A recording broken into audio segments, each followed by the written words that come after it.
How's it going? My name's John with Blackbird Productions, and I've placed over 4,000 miles on my brand new 2024 Tesla Model 3 Performance. And in today's video, I'm answering the question of whether or not you should buy one in 2024. And my goal is that after watching this video, you'll have an idea of whether or not this car is right for you.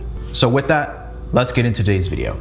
So first off, let's talk about pricing. The thing is with this car is the pricing is a little bit different from when I first bought it. Just to give you some perspective, tax incentive and everything included, it was around $54,000. Now this car is well over that.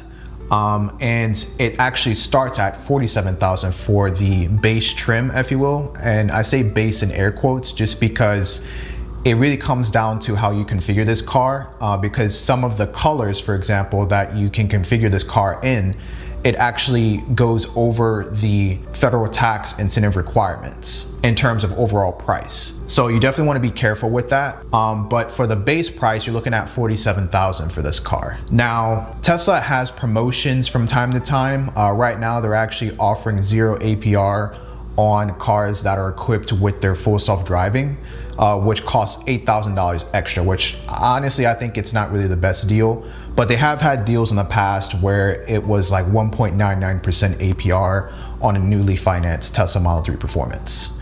So my tip is just look into promotional deals and things like that, because I wouldn't want to finance a car at 5 or even 6%. And 5 is just being generous, just because the 5% that they offer currently is just based on excellent credit, and they deem good credit as a 720 credit score, which most Americans, I feel like, don't really have that. So you're probably going to be looking at 6% or 7% interest with a car like this. So definitely consider checking out their promotional offers.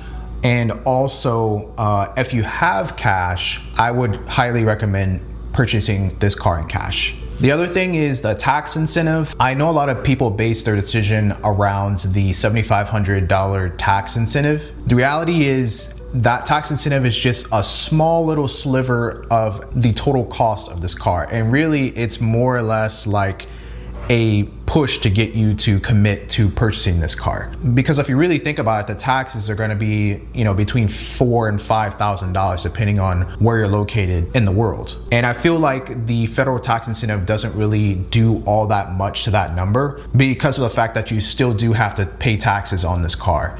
And then also, if you're financing the car, the bank will chew into that incentive as well. To me, it's just like a little bit for you to just make a decision. And quite frankly, I don't really think our government should be dictating what you can and can't buy based on some incentive, because that's really what they're doing at the end of the day. But that's a whole nother tangent for another video. But overall, I think the price is fair at $47,000 roughly. And I say roughly just because it depends on where you're located in the world. Most of my viewers are from California, so it's highly likely that you probably won't be paying $47,000 for this car, just because California has a lot more incentives than any other state currently in the United States. So you have that going for you. But overall, it's a fair price for a car that can basically do it all.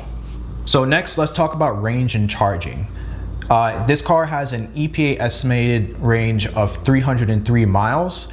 And I will tell you firsthand that you will never reach that EPA estimate. I've been tracking a lot of posts on the Model 3 subreddit. I don't think anyone has come close to that with the performance model. And honestly, as a performance model owner, I don't think it's the biggest deal in the world, just because it is a performance car. So you will drive it like a sports car. And if you're not driving it like a sports car, then this model probably isn't for you. If you're looking for range and efficiency and all of that good stuff, they offer the long range for that.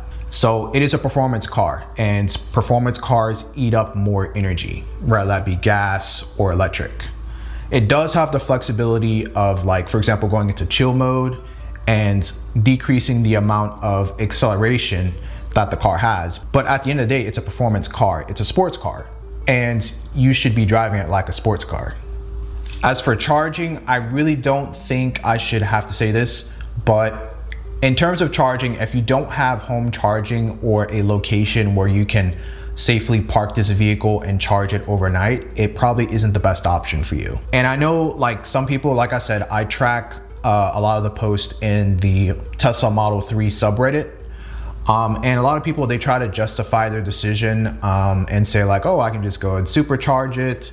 And the reality is supercharging is not the most efficient way of charging this car, just because a lot of the times the prices are the same as gas. So I mean, why would you get an EV in the first place only just to go to a supercharger and pay the same thing as you would otherwise with a gas vehicle? To me, that just doesn't really make any sense. But that's just food for thought as you're shopping around for a new Tesla or a new EV to that matter. So the third thing I want to talk about is the ride quality. And this car, it definitely rivals BMW in terms of quality. I like it so far. It's got very, very plush leather seats.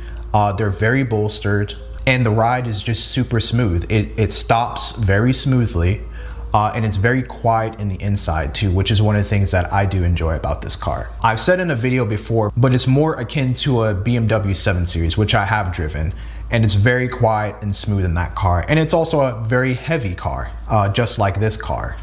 So that's what it feels like. If you've ever driven in something like that, that's what it feels like in the inside. And this was something that I was considering before purchasing this car, because I was thinking like, well, this is the performance model, so it's probably gonna be like much stiffer, very impractical, and probably not the best for longer trips. Just because in my experience in other sports cars, it's a very harsh ride and it's not very ideal for longer trips, especially if you're like commuting to and from work and like traffic and stuff like that. So that was one of the things I was thinking about. And thankfully, sight unseen, because I never test drove this car. I actually just bought it online, took delivery of it, and I ended up enjoying the ride quality overall. Next thing is around the Tesla quality. So the quality across all of their vehicles, not just this one.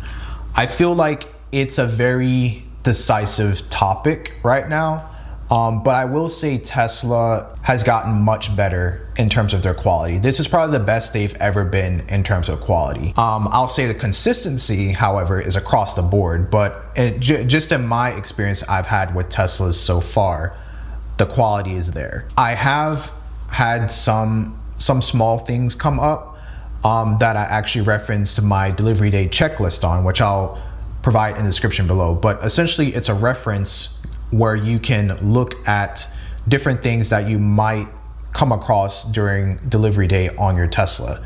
So that could be like paint blemishes, scratches, just common things combined into one document that you can reference and look over as you're shopping around. So that way you could have the peace of mind of knowing that, hey, this car isn't going to fall apart before I get home while taking delivery of the car. And based on what I know, I'm pretty sure you can actually deny delivery of the car if there's like things that you're just like completely unhappy with.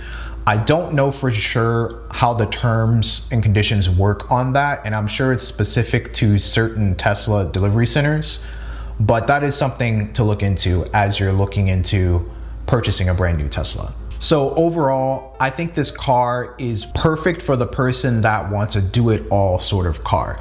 Even for couples, I'd say, because I know with like some couples, they gravitate towards like SUVs and stuff like that. I think this has like very comparable space to an SUV, because the last car I had was actually the Lexus UX200 F Sport, and the storage capacity of that is comparable to this car, albeit it's a little less taller in terms of just headroom, just because it's a sedan. But in terms of space, you get a frunk, and you also get like trunk space, and you can fold down the seats for additional space. And it's just like, there's just like a lot of space and practicality with this car. And I feel like it's like the perfect thing for everyone. And this car also offers a lot of luxury features found in like much higher priced cars, which I do enjoy about this car. There's like heated and cooled seats, there's double pane windows, stuff like that. Just like a lot of convenience features that you won't find in any other car. The other thing is depreciation. If you don't know, a lot of EVs actually depreciate much quicker, just because of the battery uncertainty and things like that. But however, Tesla, what I found is Teslas actually depreciate a little bit slower than the broader market just because they're very, very much in demand right now. Now, I don't know how long they'll be in demand for until someone else or some other manufacturer takes their place, but right now they're in demand, and the prices, especially for used models, are still in the $30,000 to $40,000 range. And we're talking like cars that are 2021, 2022, 2023, and it's just crazy. So the odds are, if you don't end up liking this car in the long term, you could always trade it in for like another gas car or another EV that you think might be better, which I do like that flexibility as well. So that is the video. I hope this information has been helpful. I tried to cater it in a way of like things that I was thinking about when I first took delivery of my Tesla and things I was actually researching before purchasing this car. So I kind of structured the video in that way. So I really hope this was helpful for you. And if you enjoy this type of content, definitely feel free to leave a like and also consider subscribing. I make 2 videos per week, and I also make car reviews once per month. So with that, this has been John with Blackbird Productions, and thank you so much for watching. I'll see you in the next video.